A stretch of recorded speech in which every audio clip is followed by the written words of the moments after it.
Yes. Is it feasible? हो हो. तो आपण लास्ट टाइम जस्ट इंट्रोडक्शन पाहिलं होतं, राईट? कसं असतात वगैरे वगैरे. तो आज आपण काय करतोय की पुढचा पार्ट पाहणार आहोत. दॅट इज की सी प्रोग्रामिंग याचं आर्किटेक्चर कसं असतं, बिहेवियर कसं आहे, याच्या म्हणजे प्रॉपर्टीज वगैरे पाहिले लास्ट टाइम, राईट? यस. म्हणजे काय काय असतं वगैरे पाहिलेलं होतं. ठीक आहे. सीचं नॉर्मली प्रोग्राम वगैरे कसं करतात. अजून प्रोग्रामचं नाही झालेलं. प्रोग्रामसाठी आपण थोडंसं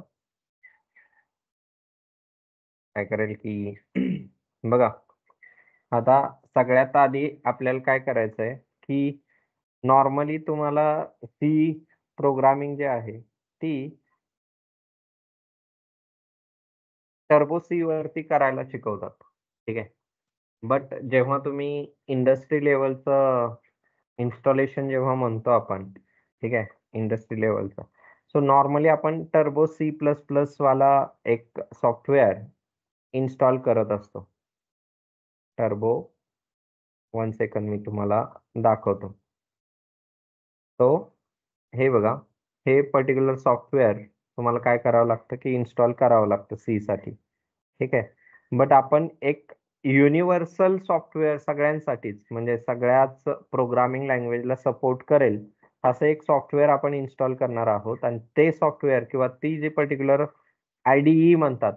ठीक आहे. इंटिग्रेटेड डेव्हलपमेंट एन्व्हायरमेंट, त्याला IDE असं म्हणतात. ठीक आहे. IDE. तो हे सी जे काही आहे सी प्लस प्लस जो त्याचा इंटरफेस जो आहे तो असा दिसतो जनरली. ग्रीन वगैरे, सॉरी ब्ल्यू वगैरे, आणि खाली काय आहे की असा वेगवेगळा इंटरफेस तुम्हाला दिसणार आहे. ठीक आहे. तो हे न करता आपण काय करूयात की व्हिज्युअल स्टुडिओ कसा यूज करायचा. सो त्याच्यासाठी आपण काय करेल की विंडोज साठी हे व्हिज्युअल स्टुडिओ इन्स्टॉल करणार आहोत. माझ्यासोबत तुम्ही काय करणार आहात की असं सर्च करा व्हिज्युअल स्टुडिओ कोड. काय सर्च करायचंय? व्हिज्युअल स्टुडिओ कोड असं सर्च करा आणि तुम्हाला पहिलाच इथं डाउनलोडचं ऑप्शन दिसतोय. इथं बघा, व्हिज्युअल स्टुडिओ कोड वरती मी गेलो आणि तुमच्या सिस्टीमच्या अप्रोप्रिएट आता व्हर्जन जे चालू आहे ते 1.90 हे व्हर्जन चालू आहे. तर तुम्ही जर का इथं डाउनलोड फॉर विंडोज असं जर का क्लिक केलं तर ऑटोमॅटिकली डाउनलोड काय होईल की इथं स्टार्ट होत आहे. तर मी माझ्याकडे ऑलरेडी आहे, सो मी स्टॉप करणार आहे. ठीक आहे. स्टॉप करणार आहे. सो इशिका, तुझा लॅपटॉपवरूनच जॉईन झालाय? Yes no?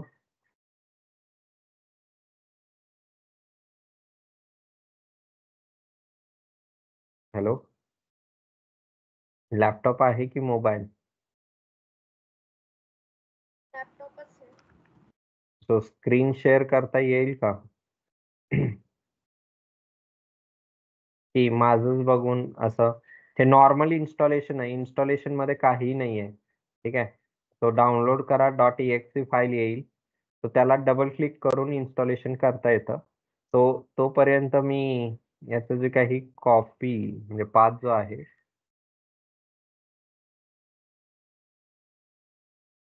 तो म्हणजे इथं ही जी काही पाथ आहे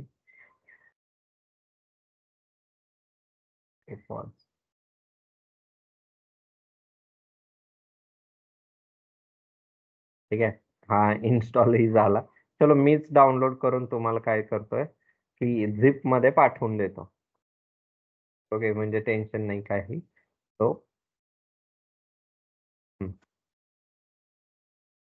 इथं काय झालं की डाउनलोड झालेला आहे सेटअप. तो जेव्हा आपण इथं डाउनलोड्स मध्ये जाईल, ठीक आहे, हा सेटअप वगैरे झालेला आहे. ऑलमोस्ट 98 MBचा आहे. तो याला राईट क्लिक करून मी काय करतो की झिप मध्ये कन्वर्ट करतो. नाही, इथं सेंड टू कॉम्प्रेस झिप, तो कन्वर्ट करतो याला, कारण .exe फाईल आपण असंही शेअर नाही करू शकत. तो त्याच्यासाठी काय केलं की मी याला झिप मध्ये कन्वर्ट केलं आणि चॅट मध्ये तुम्हाला पास करतोय. चॅट मध्ये काय केलंय, याला पास केलेला आहे. तो 1 सेकंद डाउनलोड होत आहे, सॉरी सेंड होत आहे, अपलोड.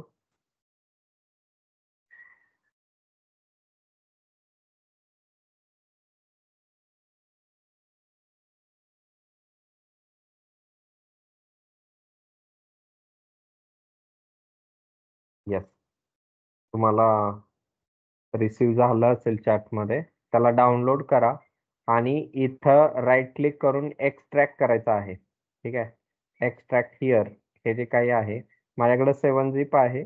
तुम्ही दुसरं एखादं सॉफ्टवेअर जे काही आहे त्याला इन्स्टॉल करून काय कराल की असं एक्सट्रॅक्ट कराल आणि हे इन्स्टॉलेशन म्हणजे डाउनलोड झाल्यानंतर पुढे काय करायचं की याला जस्ट डबल क्लिक करा, असं डबल क्लिक करा. ठीक आहे, तो डबल क्लिक केल्यानंतर काय होत आहे, या हा विचारेल असं. ठीक आहे, तो भरपूर सारा असं कम्युनिकेशन किंवा ऑप्शन्स असतात, तो मी कॅन्सल करतोय. ठीक आहे, हे डाउनलोड केलंय का इशिका? चॅट मधून डाउनलोड कर, चॅट मधून डाउनलोड कर आणि स्क्रीन शेअर कर, म्हणजे मी काय करू शकतो की सांगू शकतो इन्स्टॉलेशन, आणि फ्युचर मध्ये काही प्रॉब्लेम नाही येणार.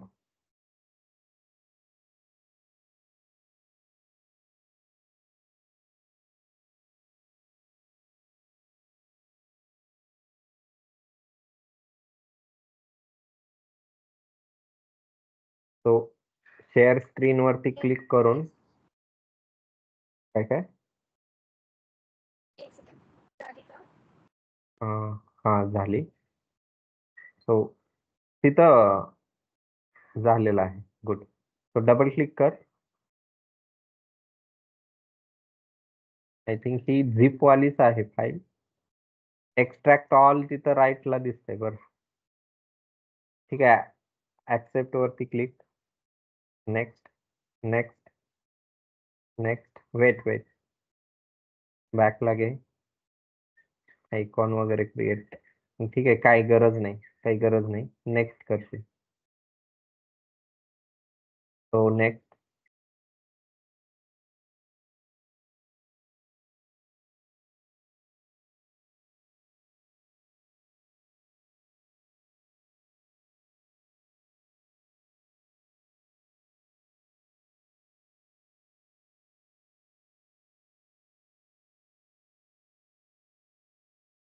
फिनिश.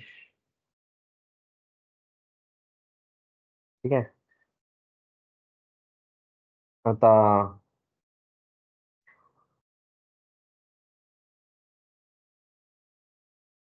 आता हा ब्राउझर ओपन कर. क्रोम ब्राउझर दिसतोय बघ, त्याला क्लोज करशील किंवा त्याला राहू close देत असं, मिनिमाइज राहू दे, त्याला मिनिमाइज कर. हा, मिनिमाइज. आणि हा, इथं क्रोम ब्राउझर दिसतोय खाली. हा, तो याला एक सेकंड.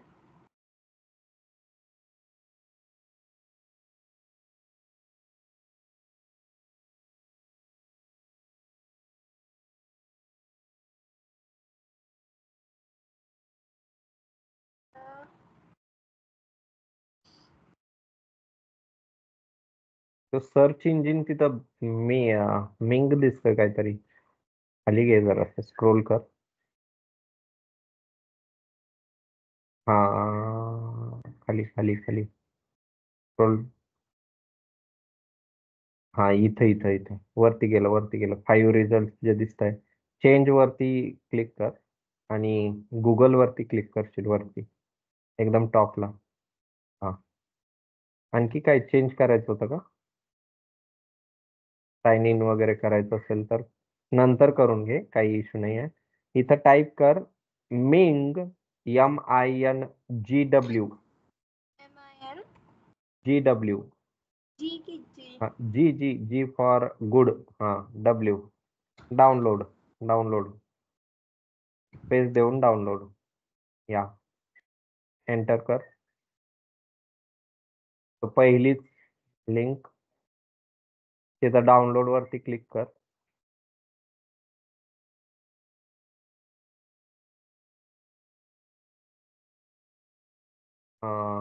स्टार्ट झालं का? होतंय ते डाउनलोड. येस स्टार्ट झालं. KB मध्ये फाईल आहे, काही एवढी मोठी नाही आहे.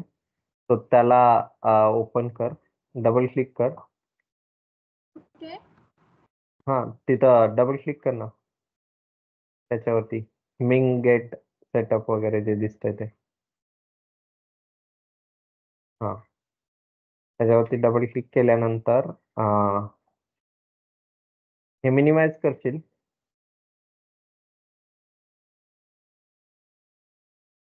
हां डाउनलोड्स कुठे आहे?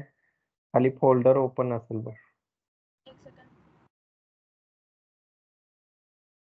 हां वरती आलंय, double click.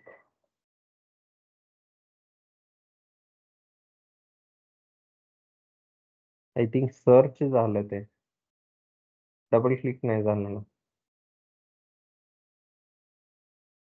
Double click. Okay तिकडंच जातोय तो. लोड होतोय ते. हां हां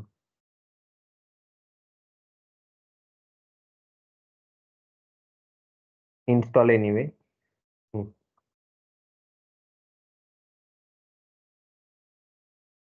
खाली एक आयकॉन दिसतोय बघ, हां त्याच्यावर.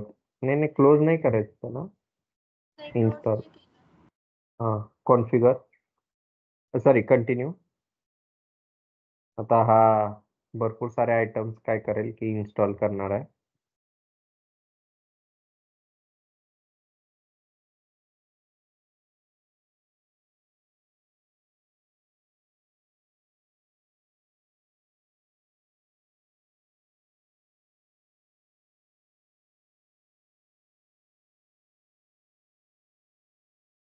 याच्याने काय होतं? आपण कसं असतं ना की एक इन्व्हायरमेंट देतो इन्स्टॉलेशन करण्यासाठी. इन्व्हायरमेंट देत असतो, ठीक आहे. तर ते इन्व्हायरमेंट सेटअप करावं लागतं. म्हणजे आता जसं की बाईक चालवायसाठी काय हवंय? खाली इंजिन हवंय ना. बाईकचा फक्त पुतळा असून काही उपयोग नाहीये, त्याच्यासाठी इंजिन हवंय. तर ते तसंच आहे इथं की फक्त वरून कोड लिहिल्याने नाही होत, त्याला एक्झिक्यूट करण्यासाठी काहीतरी इंजिन लागतं. तर ते इंजिन हे आहे, ठीक आहे. तो कंटिन्यू. आता पहिलं जे दिसतंय का मिंग डब्ल्यू, हां क्लिक कर त्याच्यावरती. तो विचारेल मार्क फॉर इन्स्टॉलेशन करायचं. आणि परत खाली बेस दिसतोय 32 बेस, त्यालाही मार्क फॉर इन्स्टॉलेशन. हां बस. आणि टॉप लेफ्ट कॉर्नरला इन्स्टॉलेशन दिसतंय. तो याच्यावरती इन्स्टॉलेशनला हे करायचंय, अप्लाय चेंजेस करायचे. अप्लाय चेंजेस आणि अप्लाय.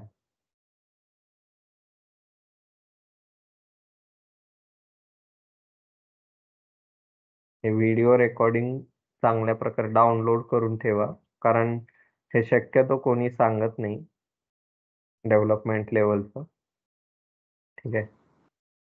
सगळीकडे तुम्हाला इंटरनेटवरती टर्बो सी वगैरे दिसतं. आपण टर्बो सीच्या ऐवजी एकदम जे आम्ही डेव्हलपमेंटला वापरतो ते टूल्स मी इथं सांगतोय.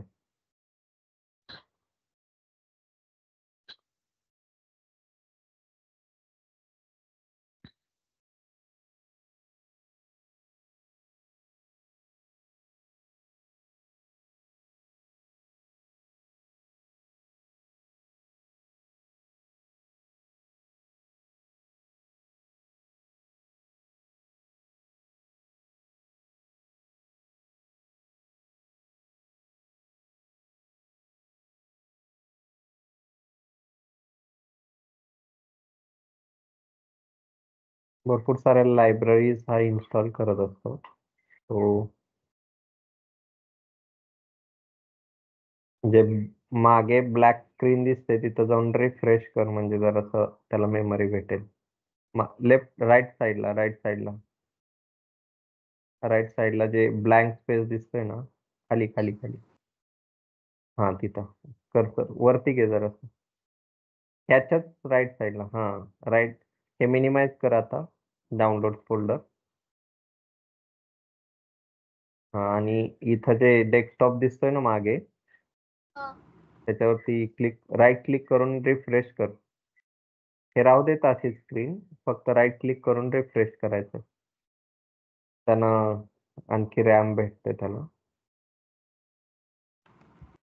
लॅपटॉप मध्ये डाटा खूप आहे ना त्यामुळे होतो. हा.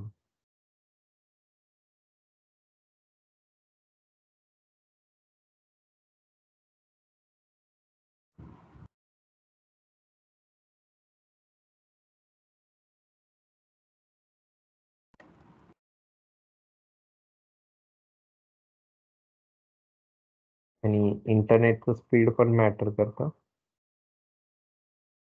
इंटरनेटला स्पीड आहे. झालंय आता ऑलमोस्ट होत आलं.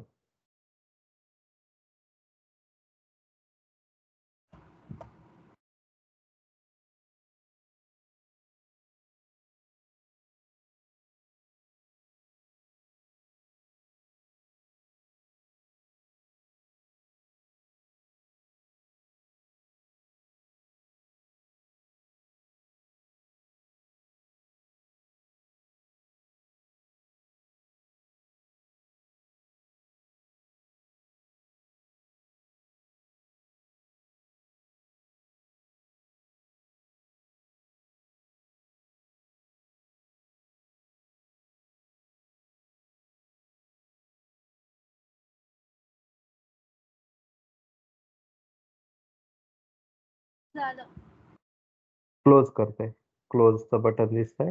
हे काय नाही ते काय नाही क्लोजचं बटन त्यालाही क्लोज करते. सो आता व्हिज्युअल स्टुडिओ जो खाली एकदम दिसतोय ना तिथं जा बॉटमला. व्हिज्युअल स्टुडिओ एकदम राईट साईडला आहे बघ बॉटमला. निळावाला क्रॉस दिसतोय. मागे लेफ्टला आहे तो. तो इथं जे लेफ्ट साईडला तुला सर्च एक हे दिसतंय का दुर्बीण, त्याच्या खाली जा. त्याच्या खालचं एक्सटेन्शन्स आहे. त्याच्याही खाली हा त्याच्याही खाली एक्सटेन्शन्स वरती क्लिक करायचंय. आणि इथं टाईप कर की रन कोडर. वेट मला चेक करू दे. कोड रन करायचंय, रन कोडर नाही, कोड स्पेस रन असं सर्च करायचं. कोड स्पेस रन पहिलाच क्लिक कर त्याच्यावरती. आणि राईट साईडला तो इन्स्टॉल दिसतोय त्याच्यावरती क्लिक कर. तो हा इन्स्टॉल होईल. ठीक आहे, इन्स्टॉल झालेला आहे. एकदम लेफ्ट साईडला आता जसं हे सर्च केलं ना काय वरती जा एकदम टॉपला. क्लिक कर तिथं. आणि तू काय फोल्डर वगैरे क्रिएट केलंय का आता सीच्या प्रोग्रामसाठी? हो पण ते दुसऱ्या लॅपटॉप मध्ये आहे. अच्छा, तो इथं तूच यूज करणार आहे ना हा लॅपटॉप? हो तो ओपन फोल्डर वरती क्लिक कर. आणि नाही, लेफ्ट साईडला तुला एक हे दिसेल. लेफ्ट साईडला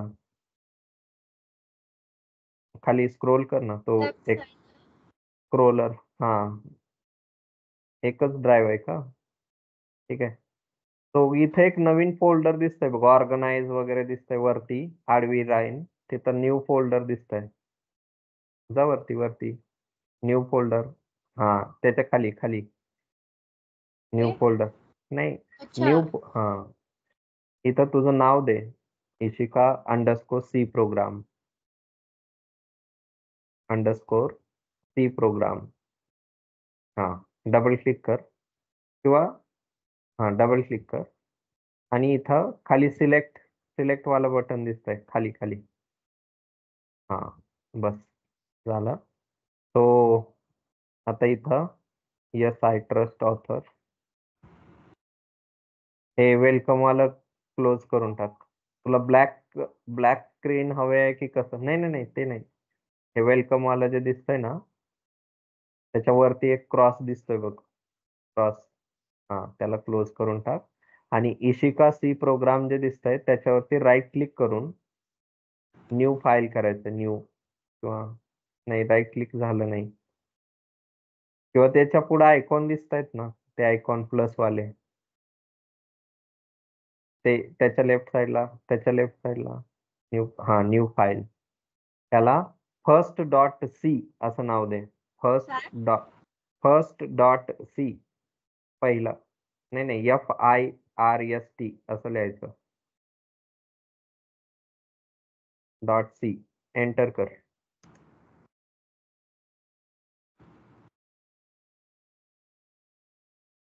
ओके, स्पेस दिली, फोल्डर दिलंय का?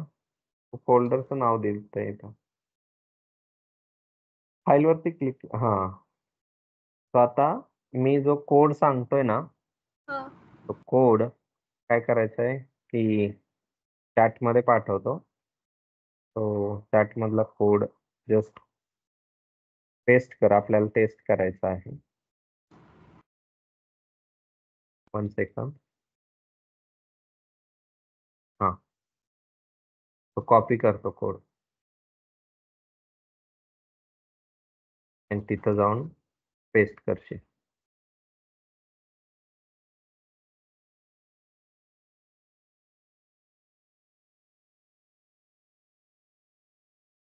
पेस्ट. हा, सेव्ह कर. आणि म्हणजे कंट्रोल-C न सेव्ह होत असतं, सॉरी कंट्रोल-S न सेव्ह होत असतं. कंट्रोल आणि S बटन प्रेस करायचं. झालं सेव्ह. आणि इथं टॉप मोस्ट राईट कॉर्नरला एक प्ले सारखं बटन दिसतंय का? खाली घे, खाली हो, हो. प्लेचं. हा, त्याच्यावरती क्लिक करायचं. तो इथं GCC नॉट. ओके, त्याचा पाथ नाहीये. मिनिमाइज कर, हे स्क्रीन मिनिमाइज कर आणि ही सुद्धा मिनिमाइज कर.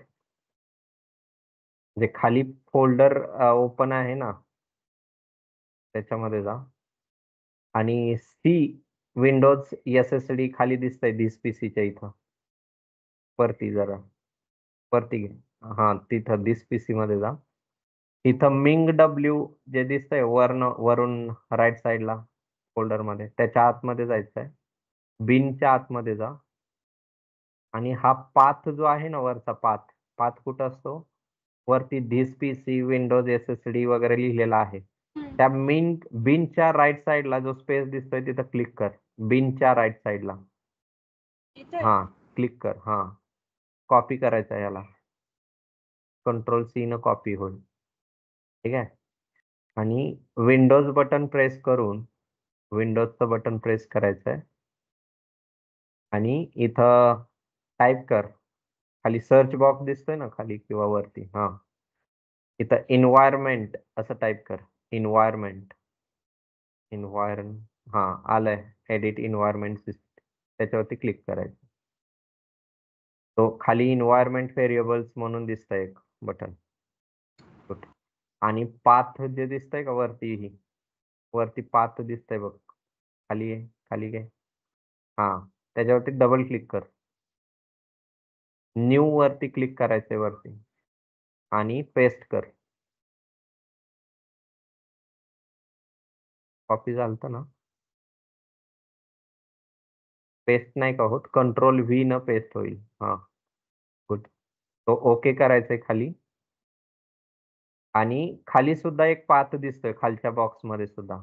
पाथ वरती गेला, स्क्रोल कर, स्क्रोल अप. तो पाथ दिसला. हो. हा, त्याच्यावरती डबल क्लिक. न्यू न्यू आणि पेस्ट करायचं. पेस्ट. तो ओके. इथंही ओके. ठीक आहे. खाली इकडं लेफ्ट साईडला ही ओके. ठीक आहे. तो आता मिनिमाइज कर याला, स्क्रीन मिनिमाइज कर आणि व्हीएस कोडला जा. हा, आणि परत एकदा बिल्ड कर. तिथं जे प्लेचं बटन आहे ना, प्लेचं बटन राईट कॉर्नरला, याला क्लोज करून परत ओपन करावं लागेल. हे सगळं क्लोज करू का? हा, क्लोज कर आणि परत एकदा विंडोज बटन मध्ये व्हीएस कोड असं टाईप केलं तरी येईल. व्हीएस कोड सर्च कर. हा, आलंय तर रिसेंटली आलंय. फुल स्क्रीन. हा, याला परत एकदा डिबग कर. आलं हॅलो सी प्रोग्रामिंग. हो. तो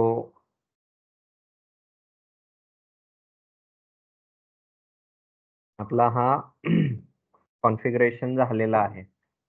आता परत काही इश्यू येणार नाही. ठीक आहे. आला तर मला सांगशील. ओके, सो स्क्रीन स्टॉप कर. हम्म, मी आता शेअर करतो.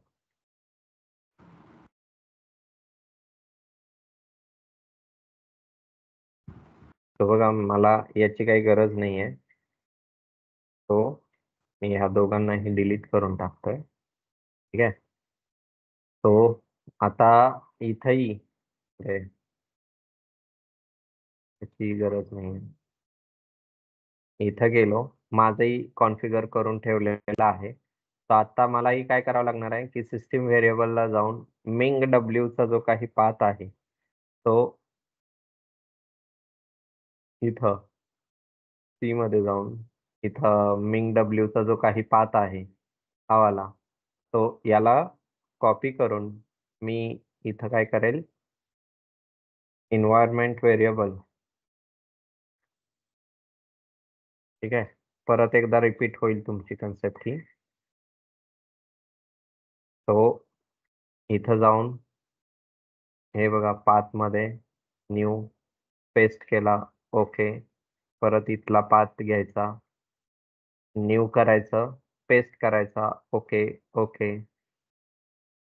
ठीक आहे. इथलाही ओके. आणि याला मी क्लोज केला आता. तो इथं जाऊन मी एक नवीन फोल्डर क्रिएट करतोय. ठीक आहे. तो इथं न्यू फोल्डर याच्यामध्ये नाही, तो ओके, तो बाय डिफॉल्ट तिथंच होता. मी नंतर इथं काय करतो,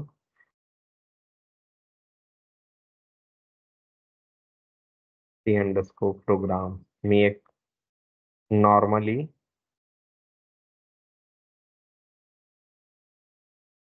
हा फोल्डर जो आहे तो इथं ऍड करतो. ठीक आहे. यस केला. तो इथं आता याच्यावरती राईट क्लिक करून न्यू फाईल क्रिएट केली आणि याला नाव काय दिलं आपण, फर्स्ट डॉट सी. तो याच्यामध्ये आपल्याला काय घ्यायचंय, तर मी चॅट मधला जो कोड आहे हा कोड इथं जाऊन पेस्ट केला. ठीक आहे. आता याला नीट आपण अलाइनमेंट वगैरे केलेलं नाहीये, तो इथं मी वेगवेगळं अलाइनमेंट करतो आणि नंतर मी सांगेलच की काय कोणती लाईन आहे. तो जस्ट आपल्याला चेक करायचा आहे.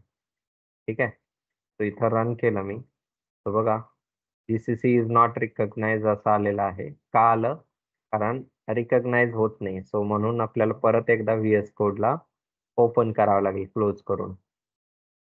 ठीक आहे. व्हीएस कोड आलेला आहे. आता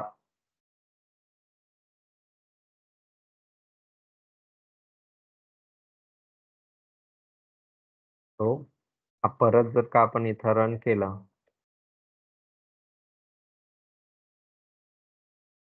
ठीक आहे, खाली येईल एक्झिक्युशन मध्ये.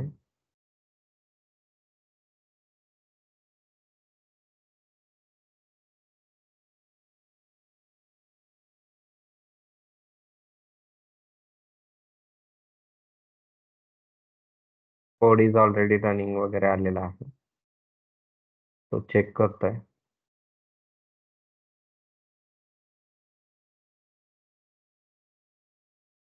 आलं C, hello C programming. Okay, तर हे रन झालेलं आहे, 2 वेळा रन केलं मी, दोन्ही वेळा आउटपुट दिसतंय इथं. ठीक आहे, असं.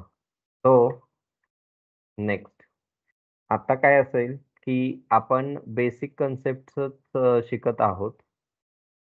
सी बेसिक्स, मी असं म्हणू शकता की प्रोग्रामिंगचं बेसिक असेल हे. ओके, प्रोग्रामिंगचं हे बेसिक्स असणार आहे. सो नॉर्मली जेव्हा केव्हा तुम्ही एखादं प्रोग्रामिंग शिकायला जाता, त्यावेळेस तुम्हाला माहिती काय काय असायला हवं, तर व्हेरिएबल्स म्हणजे काय माहिती असायला हवं. व्हेरिएबल्स म्हणजे काय आहे, जसं की आता तुम्ही माझा किंवा तुम्ही एखादा मोबाईल नंबर सेव्ह करून ठेवता, तो त्याला काहीतरी नाव दिलेलं आहे, बरोबर आहे. नाव कशाला देतो आपण, का द्यायचं? हं? नाव का द्यायचं? आयडेंटिफाय करायला. ऑब्व्हियसली तुम्हाला काय करायचं आहे, की परत कधीतरी आयडेंटिफाय किंवा यूज करायचं आहे किंवा तुम्हाला काय करायचं आहे, की त्याला रेफर करायचंय कधीतरी. ठीक आहे. रियूज जेव्हा करायचं असतं त्यावेळेस आपण त्याला काय त्या पर्टिक्युलर नेमला, आता सपोज की तुम्हाला एखादा अननोन कॉल आला. अननोन कॉल जसे की कॉलेज, आता सपोज तुम्ही ॲडमिशन वगैरे घ्यायला चाललेलं असाल, तर तुम्हाला कॉलेजेसचे काय येतात, की कॉल येतात, की आमचं कॉलेज असं आहे, तसं आहे. सो प्रत्येक कॉल तुम्ही किंवा प्रत्येक मोबाईल नंबर सेव्ह करून ठेवतो का आपण? ऑब्व्हियसली नाही नाही. ठेवत. ठीक आहे. आपण काय करतो, की एक जे रिपीटेडली आपल्याला यूज करायचे आहेत, तेच आपण काय करेल, इथं सेव्ह करून ठेवणार आहोत. सो इथं व्हेरिएबल्स व्हेरिएबल्स हे प्रत्येक प्रोग्रामिंग लँग्वेजमध्ये असणार आहेत. व्हेरिएबल म्हणजेच काय असणार आहे, की एक मेमरी लोकेशन असणार आहे. ठीक आहे. सो काल आपण पाहिलेलं होतं, की प्रत्येक म्हणजे इंटिजर किती बाईट घेतो, फ्लोट किती बाईट घेतो अँड सो ऑन. हे सर्व काही काल पाहिलेलं होतं. सो याच्यामध्ये काय असणार आहे, की व्हेरिएबल्स हे एक मेमरी अलोकेशनसाठीचा एक काय आहे, रेफरन्स पॉइंट असतो. ठीक आहे. It is a name of memory location असं म्हणू शकतो आपण. It is a name of memory location. ठीक आहे. मेमरी लोकेशनचं काय असू शकतं? नाव असू शकतं. पुढे काय असेल, की it is used to store information. इथं काय असेल, की याला यूज केलं जातं कशासाठी? तर इन्फॉर्मेशन स्टोअर करण्यासाठी. आणि पुढे काय आहे, की याची जी काही व्हॅल्यू आहे, ती आपण स्टोअरही करू शकतो, चेंजही करू शकतो, रियूजही करू शकतो. ठीक आहे. तर इथं लिहितोय, it's value it's value can be can be altered Altered and रियूज्ड and रियूज्ड several times. Several times. जसं की आपण आता सपोज की तुम्ही काय करता, की एखादा मोबाईल नंबर परत डायल करता. ठीक आहे. सो त्यालाच काय म्हणतो, की आपण रियूज करत आहोत. सो याच्यामध्ये काय असणार आहे, की आपल्याला व्हेरिएबल्स डिक्लेअर करण्यासाठी काहीतरी एक रेफरन्स पॉइंट द्यावा लागतो. ठीक आहे. रेफरन्स पॉइंट काय आहे? द्यावा लागणार आहे. सो हं. इथं कसं असेल, की आपण डिक्लेअर कसं करत असतो, सिंटॅक्स बघा याचा. डिक्लेअर करायसाठीचं सिंटॅक्स कसं आहे, की आपण डेटा टाइप देतो. काल जे आपण पाहिले ना डेटा टाइप, त्यांच्यापैकी एखादा डेटा टाइप देतो. त्यानंतर इथं व्हेरिएबलचं नाव असणार आहे. व्हेरिएबलचं नेम असणार आहे. सेमिकोलॉन केलं. ठीक आहे. व्हेरिएबल नेम द्यायचा आहे. हा एक सिंटॅक्स आहे. आपण जस्ट एक मेमरी लोकेशन क्रिएट करून ठेवत असतो. व्हॅल्यू असाइन नाही केली इथं. हा पहिला सिंटॅक्स आहे. आणि दुसरा सिंटॅक्स काय असेल? Data type. ठीक आहे. डेटा अंडरस्कोर टाइप आणि इज इक्वल्स टू करून काय असणार आहे? इथं variable underscore name is equals to करून काय असणार आहे? व्हॅल्यू असणार आहे. आणि मग सेमिकोलॉन देणार आहोत. मग काय असेल? सेमिकोलॉन देणार आहोत. तो आता लक्षात घ्यायचं आहे की जे आपण आज कीवर्ड सुद्धा पाहिल, कीवर्ड जे आहेत त्यांना आपण यूज नाही करणार आहोत ॲज अ व्हेरिएबल नेम. ठीक आहे. कीवर्ड्स म्हणजे एक रिझर्व्ड वर्ड्स असतात ज्यांना आपण प्रोग्रामिंग मध्ये काहीतरी मिनिंगफुली यूज करत असतो. सो ते नाव सोडून दुसरे काही यूज करू शकता. तुम्ही व्हेरिएबलचं नाव तुमचं नाव असू शकतं. असं सपोज की आता फॉर एक्झाम्पल आपण हे दोन्हीही कसं डिक्लेअर करू शकतो बघा, की इंटिजर मी एज असं डिक्लेअर केलेलं आहे. तुम्ही असं डिक्लेअर करू शकता. याचा अर्थ काय होतो, की तुम्ही एक मेमरी लोकेशन क्रिएट करून ठेवताय. ठीक आहे. एक मेमरी लोकेशन क्रिएट करून ठेवताय. त्याचा ॲड्रेस, मेमरी ॲड्रेस मी फॉर एक्झाम्पलसाठी असं घेतोय 1000 आणि त्याला नाव काय देताय? एज असं नाव देत आहात. याच्यामध्ये व्हॅल्यू काही नाहीये आता सध्या. सध्या काही व्हॅल्यू नाही. हा जस्ट एक मेमरी लोकेशन क्रिएट होईल, ज्याची साईज इंटिजर किती साईज घेतो? 2 बाइट्स घेणार आहे. ठीक आहे. सो 2 बाइट्सचा एक मेमरी ब्लॉक इथं क्रिएट होईल. आणि तसंच सपोज की आता दुसरा जो सिंटॅक्स आहे हा पहिल्या सिंटॅक्सच्या अकॉर्डिंगली असेल. तसंच जो दुसरा सिंटॅक्स आहे तो कसा असणार आहे? इथं तुम्ही इंटिजर एज इक्वल्स टू 20 आणि इथं सेमिकोलॉन द्याल. सो काय झालं इथं तुम्ही व्हॅल्यू ही असाइन केली. सो याचंच मीनिंग काय होतं, की तुम्ही एक मेमरी ब्लॉक क्रिएट करणार आहात. त्याला काहीतरी लोकेशन असं अलोकेट होईल, नावही अलोकेट होईल आणि त्याच्यामध्ये व्हॅल्यू काय असणार आहे? 20 असणार आहे. ठीक आहे. आणि याची जी काही साईज असणार आहे याची सुद्धा काय असेल? 2 बाइट्स असणार आहे. का? कशावरती डिपेंड आहे? त्या इंटिजर वरती डिपेंड आहे. सो हे समजलंय का? व्हेरिएबल कसा डिक्लेअर करतात?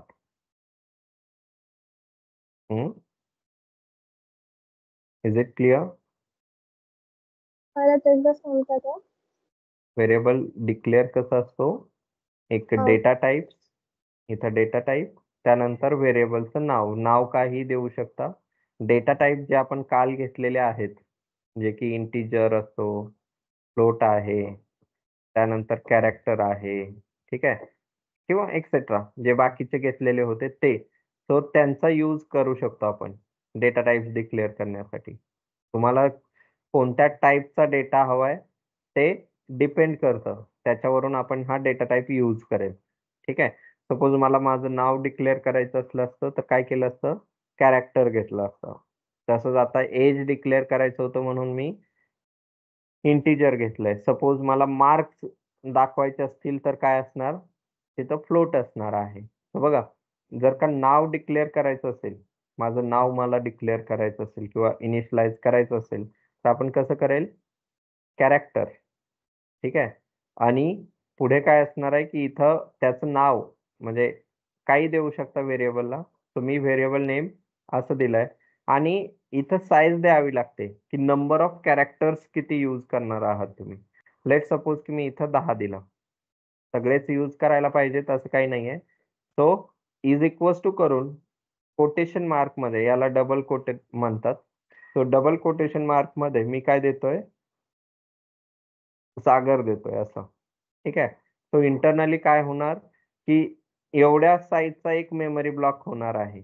काल पाहिलंय, की कॅरेक्टर किती घेतो? कॅरेक्टरचं मेमरी अलोकेशन कसं असतं किंवा साईज कशी असते? एका कॅरेक्टरला 1 बाइट असं असणार आहे. सो आपण किती बाइट्सचा मेमरी ब्लॉक क्रिएट करतो इथं? 10. 10 बाइटचा एक मेमरी ब्लॉक क्रिएट करत आहे. ठीक आहे. 10 बाइटचा. त्याला नाव काय दिलंय आपण? व्हेरिएबलचं नाव काय आहे? नेम अगं असं आहे. नेम नाही, ती अच्छा, व्हॅल्यू झाली. ही जी काही आहे ती काय असते? व्हॅल्यू व्हॅल्यू असणार आहे. हे व्हेरिएबलचं नाव असणार आहे. असं. हा काय झाला? कॅरेक्टर. डेटा टाइप झाला. अच्छा, ठीक आहे. डेटा टाइप कॅरेक्टर आहे. ठीक आहे. व्हेरिएबलचं नाव नेम आहे. ही साईज झाली त्याची. ठीक आहे. साईज आणि पुढे हे जे काही सागर लिहिलंय ते काय असणार आहे? व्हॅल्यू असणार आहे. आणि इथं मेमरी लोकेशन काहीही देऊ शकता असं तुम्ही, म्हणजे आपण देतच नाही जनरली. सिस्टीम ऑटोमॅटिकली काय करत असते, मेमरी लोकेशन देत असते. आणि ह्या पर्टिक्युलर मेमरी ब्लॉक मध्ये काय जाणार आहे? तर सागर अलोकेट होईल. सो किती कॅरेक्टर आहे तिथं? 1 2 3 4 5. सो 10 पैकी किती बाईट्स याने युटिलाइज केले? 5. 5 बाईट युटिलाइज केलेले आहेत. बाकीचे अजून 5 बाईट याच्याकडे अवेलेबल आहे. सो तुम्हाला जर का अजून स्टोअर करायचं असेल तर स्टोअर करू शकता. असं. ठीक आहे. सो व्हेरिएबल डिक्लरेशन कसं असणार आहे? दोनच प्रकारे आपण करू शकतो. पहिलं काय आहे की डेटा टाइप डिक्लेअर करायचा आणि त्याच्या पुढं व्हेरिएबलचं नाव द्यायचं. ठीक आहे. जे की मी इथं केलेलं आहे. डेटा टाइप केला असा आणि व्हेरिएबलचं नाव दिलं डिक्लेअर करून. मग नंतर जेव्हा तुम्हाला डिक्लेअर करायचं त्यावेळेस तुम्ही यूज करू शकता की मी इथं आता एज इज इक्वल्स टू असं 15 देतोय. ठीक आहे. नंतर आधी डिक्लेअर केलं आणि मग काय आहे व्हॅल्यू असाइन केली असं. किंवा दुसरा वे काय आहे, डेटा टाइप डिक्लेअर करा आणि मग व्हेरिएबलचं नाव इक्वल्स टू करून इथं व्हॅल्यू असेल. ओके. जे की आपण इथं केलंय. डेटा टाइप डिक्लेअर केला, व्हेरिएबलचं नाव दिलं आणि इथं व्हॅल्यू दिलेली आहे. ठीक आहे. समजलंय हे? डेटा टाइप कसे देतो? येस और नो दोघंही? हो. गौरव? हो समजलं. हो. नेक्स्ट काय असणार आहे की पुढे ह्या व्हेरिएबलला अगेन काय असतं की तुम्ही ज्या नावानं सपोज आता हे व्हेरिएबल जे असतात हे काय काय असायला हवेत की ऑलवेज रूल्स जे आहेत, रूल्स फॉर व्हेरिएबल डिक्लरेशन मी असं देतो लिहिण्याच्या ऐवजी. टाईप करतो रूल्स.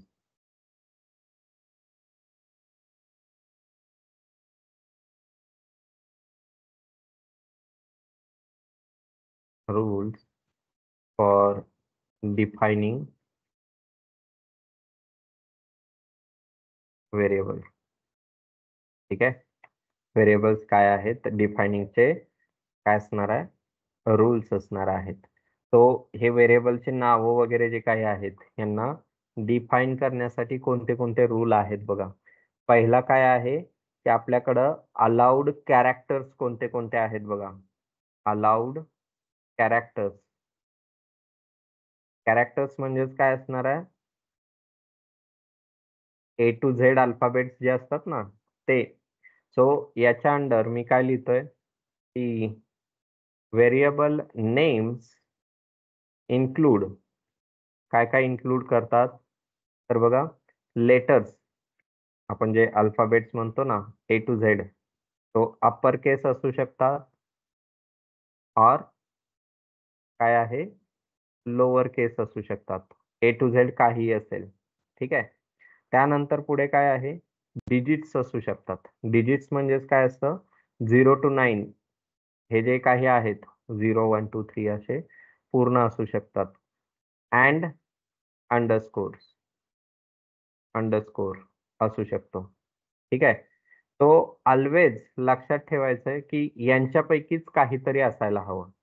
यांच्यापैकीच काहीतरी असायला हवं. सो पुढे लिहितोय की variable so they must starts with a letter. ठीक आहे. अ लेटर मग तो कोणताही असेल अप्पर केस और लोअर केस. ठीक आहे. यांच्यापैकी कोणताही असेल और और काय असणार आहे अंडरस्कोर न अंडरस्कोर्स यांच्यापैकी काही असू शकतं. तो फॉर एक्झाम्पल मी इथं लिहितोय बघा व्हेरिएबल डिक्लेरेशन कसं कसं असू शकतं. मी फक्त नावं देतोय हा, आता डेटा टाईप वगैरे डिक्लेअर नाही करत आहे किंवा असू देत. मी इथं इंट, ठीक आहे, इंट आणि काय काय करू शकतो आपण ए असं देऊ शकतो, ठीक आहे, किंवा असं कॅपिटलमध्ये ए असं कितीही देऊ शकता, A B C D F G whatever असं देऊ शकताय. किंवा काय असू शकतंय इंट, इंटच द्यायला हवा असं काही नाहीये. तर तुम्ही ए अंडरस्कोर ए असं देऊ शकता किंवा मी देतो असं बी. हे अंडरस्कोर न असू शकतं नाव. किंवा पुढे काय आहे की इंट ए आणि 1 असू शकतं. ओके. त्यानंतर पुढे काय पॉसिबिलिटी आहे की इंट ए अंडरस्कोर 1 असं असू शकतं. किंवा काय आहे की ए इंट, इंटच यूज करतोय मी सिम्प्लिसिटीसाठी. तुम्ही कोणताही डेटा टाइप यूज करू शकता. सो अंडरस्कोर ए असंही यूज करू शकता तुम्ही. अंडरस्कोर A1 वगैरे असं सुद्धा यूज करू शकता. ठीक आहे. तर हे सर्व अलाउड आहेत. हे सर्व काय आहेत? अलाउड आहेत. ठीक आहे. मी हवं तर इथं काय करतो की असं अलाउड असं लिहितोय आणि पुढे नॉट अलाउड. ओके. तर बघा हे अलाउड आहेत आणि नॉट अलाउड मध्ये काय काय येतं की तुम्ही इंट आणि असं 1A हे नाही, असं नाही डिक्लेअर करू शकत. कारण कालच मी सांगितलंय जे डिजिट्स वगैरे होतात, आपले जे लॉजिकल जे बायनरी कोड वगैरे डिफाईन होतो तिथं 1 वगैरे येतं आधी. 1 0 वगैरे असं चालत नाही किंवा कोणताच डिजिट्सनं स्टार्ट नसणार आहे. ठीक आहे. तो हे अलाउड नाहीये. किंवा तुम्ही काय करू शकता की फक्त डिजिट्सनं अलाउड नाहीये. इंट 1 असं अलाउड नाहीये. ठीक आहे. इंट आणि 1 असं अलाउड नाहीये. तुम्हाला ऑल्वेज मस्ट आहे की तुम्ही कोणतं ना कोणतं अल्फाबेट हे यूजच करायला हवं. ओके. तर तुम्ही एक सिंगल असू देत असं, असं सुद्धा यूज केलं तरी चालतं किंवा तुम्ही तुमचं नाव असं इंट सागर किंवा तुम्ही असं नेम असं सुद्धा डिक्लेअर करू शकता. बट काय नाही डिक्लेअर करू शकत, असं 1A वगैरे किंवा 1 असं डिक्लेअर नाही करू शकत. तो पहिला रूल काय आहे की अलाउड कॅरेक्टर्स कोणते कोणते आहेत? हे वाले लेटर्स असतील A to Z. त्यानंतर पुढे काय आहे डिजिट्स आहेत. ठीक आहे. आणि अंडरस्कोर्स आहेत. एवढंच. तुम्ही म्हणाल मग मी अंडरस्कोरच्या ऐवजी लिहितो किंवा एम्परसेंट लिहितो किंवा पर्सेंटाइल लिहितो. तसलं नाही अलाउ होत. ठीक आहे. सो नेक्स्ट जे आहे ते काय असेल केस सेन्सिटिव्ह और केस सेन्सिटिव्हिटी. ठीक आहे. केस सेन्सिटिव्हिटी म्हणजेच काय की अप्पर केस जर का तुम्ही डिक्लेअर केलेला असेल असं, तर वापरताना सुद्धा अप्पर केसच वापरायचा आहे. नाहीतर तुम्ही अप्पर केस डिक्लेअर केलंय आणि यूज करत असताना लोअर केस न कराल. हे अलाउड नाहीये. ठीक आहे. So C is a case sensitive language. ठीक आहे. It means that uppercase and lowercase letters are considered distinct. ठीक आहे. डिस्टिंक्ट म्हणजे वेगवेगळे कन्सिडर केले जातात. सो इथं प्रत्येकाचं जे काही मीनिंग असणार आहे, सो सपोज की फॉर एक्झाम्पल तुम्ही काय केलं की इंट इंट ए असं जर का केलं असेल तर तुम्हाला ऑलवेज यूज करायचंय कसं कॅपिटल ए नच. You then you have to use capital A only. Not small A. ठीक आहे, तो कॅपिटल एच तुम्हाला यूज करायचा आहे, नॉट स्मॉल ए. ठीक आहे, तो अंडरस्कोर काढतो आणि फक्त एवढ्याला देतो underscore. Okay, so case sensitive असतात. त्यानंतर पुढे काय आहे की कीवर्ड्स नसतात, जसं मागाशी मी सांगितलं, कीवर्ड्स नसतात. तो कीवर्ड्स म्हणजेच काय आहे ते सांगीलच. तो कीवर्ड्स म्हणजेच काय की जे रिझर्वड वर्ड्स असतात त्यांचा नाव नसणार आहे. तो बघा, variable name cannot be the name, same name as or name of the C keywords. ठीक आहे, सी कीवर्ड्स म्हणजे कीवर्ड्स म्हणजे रिझर्व केलेले वर्ड्स. ठीक आहे, reserved words as they have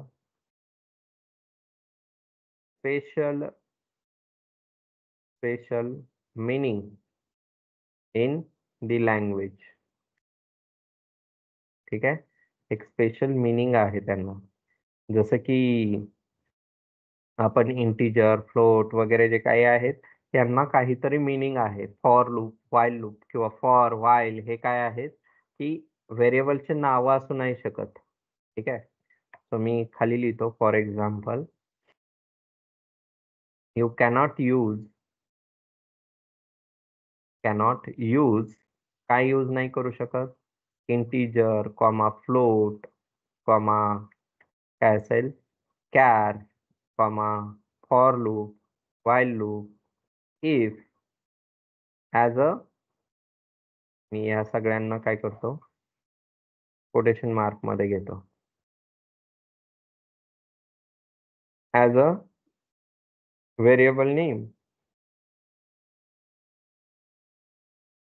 ठीक आहे, बिकॉज दीज आर कीवर्ड्स. ठीक आहे, हे कीवर्ड्स आहेत, तर हे कीवर्ड्स नसणार आहेत. ओके, सो असं. त्यानंतर लास्ट मीनिंग काय आहे की लेंथ किंवा स्पेशल कॅरेक्टरचं सुद्धा आहे अजून, लेंथ लिमिटेशन. ठीक आहे, लेंथ लिमिटेशन. सो लेंथचं लिमिटेशन आहे, तो एका स्टँडर्ड लेंथच्या बाहेर नकोय. नाहीतर तुम्ही असं कराल की जो व्हेरिएबल डिक्लेअर केलाय त्याच्या नावाचीच लेंथ आहे 1000. ठीक आहे, 1000 कॅरेक्टर. तो असं स्टँडर्ड लिमिट नाहीये, बट जेवढं शक्य आहे तेवढं शॉर्ट ठेवायचं आहे आणि रिलेटेबल नाव ठेवायचे आहे. रिझनेबल नाव काय आहे तुम्हाला ठेवायचं आहे. जसं की मी नेम, मला नाव डिक्लेअर करायचं होतं तर मी नेम इक्वल्स टू असं डिक्लेअर केलं. तर तसं स्टँडर्ड काय आहे की लिमिट नाहीये. तर बघा, there is no standard limit for the length of variable names. ठीक आहे, सो बट काय लिहे, but it's best to keep them reasonable or reasonably short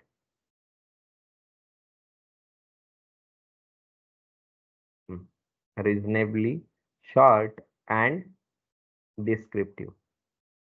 ठीक आहे, जसं की मी वरती नाव वगैरे इंट नेम इक्वल्स टू असं किंवा char name is equals to असं जे डिक्लेअर केलेलं, एक काहीतरी स्पेसिफिक मिनिंग आहे त्याला. ओके, त्यानंतर काय असणार आहे की लास्ट वाला, that is spaces and special characters. Space allowed नसतात आणि स्पेशल कॅरेक्टर सुद्धा अलाउड नाही आहेत. ठीक आहे. तो बघा इथं लिहितोय की variable names cannot contain spaces or special characters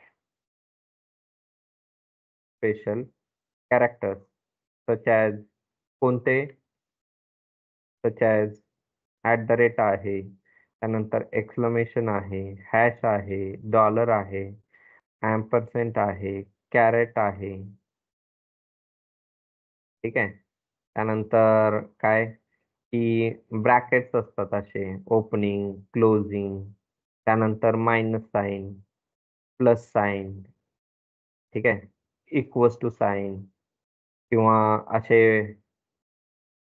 opening bracket, closing bracket, curly braces, हे क्लोजिंग कर्ली ब्रेसेस किंवा बॅकस्लॅश असेल, फॉरवर्ड स्लॅश असेल. ओके.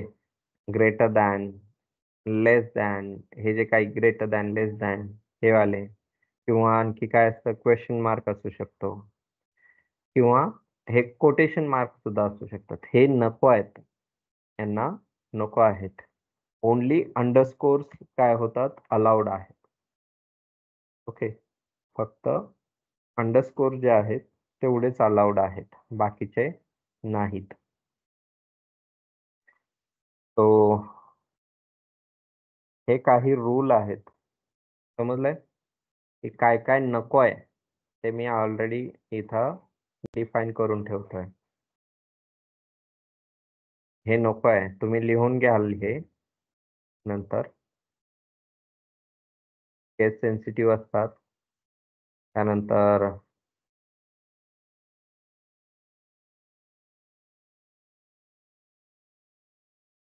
ठीक आहे, हे लिहून घ्याल की काय काय असायला हवं, कसं नको आहे, हे सर्व काही दिलेलं आहे. ठीक आहे. आणि आता उद्या आपण काय करेल की किंवा फक्त सी चे आयडेंटिफायर्स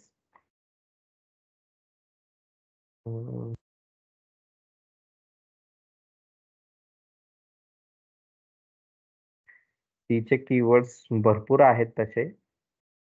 ठीक आहे. But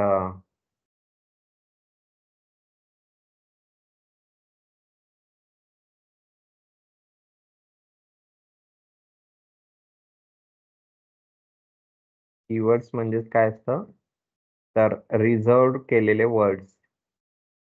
okay. रिझर्व केलेले वर्ड्स, त्यांना काहीतरी प्री डिफाईन्ड मिनिंग असते. तो आज नाही घेता येते, उद्याच घेऊयात आपण. ठीक आहे. तर आज फक्त एवढंच. तुम्ही एवढ्याच काय आहे रीड कराल आणि बाकीचे जे काही लास्ट क्लासचं असेल तेही लिहून काढा, लास्ट क्लासचं. ठीक आहे. आणि इथं तुम्हाला सर्व कंटेंट भेटणार आहे, मागचाही कंटेंट तुम्हाला ग्रुपमध्ये दिसेल. सो